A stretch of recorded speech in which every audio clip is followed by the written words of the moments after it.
गजानन महाराज प्रकट दिनानिमित्त जय श्री हनुमान देवस्थान व समस्त ग्रामवासियांच्या संयुक्त विद्यमाने आयोजित अखंड हरिनाम आणि श्रीमद भागवत ज्ञान यज्ञ कथा सोहळा गुंढरी पंडे येथे अत्यंत भक्तिमय आणि उत्साहपूर्ण वातावरणात पार पडला।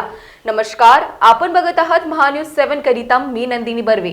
5 फेब्रुवारी रोजी सुरू झालेला हा 7 दिवसीय सोहळा 12 फेब्रुवारी 2026 रोजी भावपूर्ण कीर्तनाने संपन्न झाला। या कालावधीत संपूर्ण गाव हरिनामाच्या गजराने दुमदुमून गेले होते। हरिभक्त पारायण श्री रवींद्र केदार महाराज यांनी आपल्या ओजस्वी वाणीने श्रीमद भागवताचे गुढ ज्ञान, भक्ती, सदाचार व मानवतेचा संदेश प्रभावीपणे मांडला।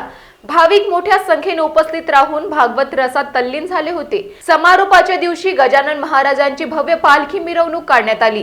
गणगण गणात बोते आणि जय जय राम कृष्ण हरीच्या जयघोषात परिसर भक्ती रसात न्हाऊन निघाला। लहान मुलांनी सादर केलेली प्रभू राम सीता यांची कलाकृती विशेष आकर्षण ठरली।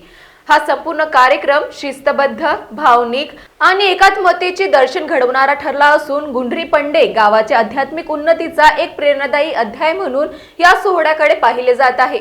महान्यूज 7 करिता रामटेक वरून पंकज चौधरी यांची report. This video is sponsored by Shivam Jewelry.